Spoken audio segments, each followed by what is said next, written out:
సింహరాశి ఫలితం. మఖ 1, 2, 3, 4 పాదాలు, పుబ్బ 1, 2, 3, 4 పాదాలు, ఉత్తర 1వ పాదం. సాధారణంగా అంటుంటారు మఖలో పుట్టి పుబ్బలో పోవడం అంటుంటారు.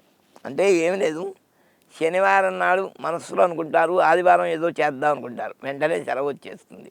అదనమాట. అందులో ఇప్పుడంతా సాఫ్ట్వేరేగా, ఇంకే ఏ వేరు లేదు. హార్డ్వేర్ లేనే లేదు. ఇప్పుడు హార్డ్వేర్ ఎక్కడుంది? ఏమీ లేదు. హార్డ్వేర్ ఉంటుంది, పెళ్లి చేసుకుంటే పెళ్ళామే హార్డ్వేరు, వీటి సాఫ్ట్వేర్. ఆదాయం 11, వ్యయం 11, బ్యాలెన్స్ బాగుంది. రాజ్య ఉద్యం 3, అవమానం 6. మీ భార్య 3 సార్లు ముద్దు పెట్టుకుని 6 సార్లు మట్టికాయలు వేస్తుంది అన్నమాట. అంతే, అంతకన్నా పెద్దగా ఏమనుకోకండి.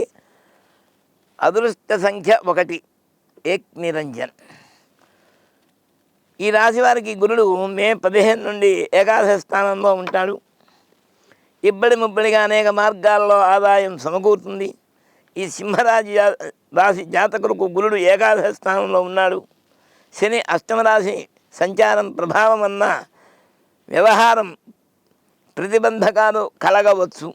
అయినా కానీ మీరు జాగ్రత్తగానే మీ యొక్క అనుకున్న గమ్యాన్ని చేరతారు. ఈ రాశి వారికి రాహువు సప్తమ స్థానంలో సంచారం వలన మిశ్రమ ఫలితాలు ఉన్నాయి. జన్మరాశి కేతువులో సంచారం వలన తొందరపాటు నిర్ణయాలు తీసుకుంటారు. కొద్దిగా షార్ట్ టెంపర్ ఉంటుందన్నమాట. అది మానుకుంటే భార్య వల్ల చక్కగా మీకు పొగడ్తలు ఉంటాయి. అది ముఖ్యం. భార్య పొగిడిందనుకోండి, భర్తకి భవిష్యత్తు ఉన్నట్టు లెక్క.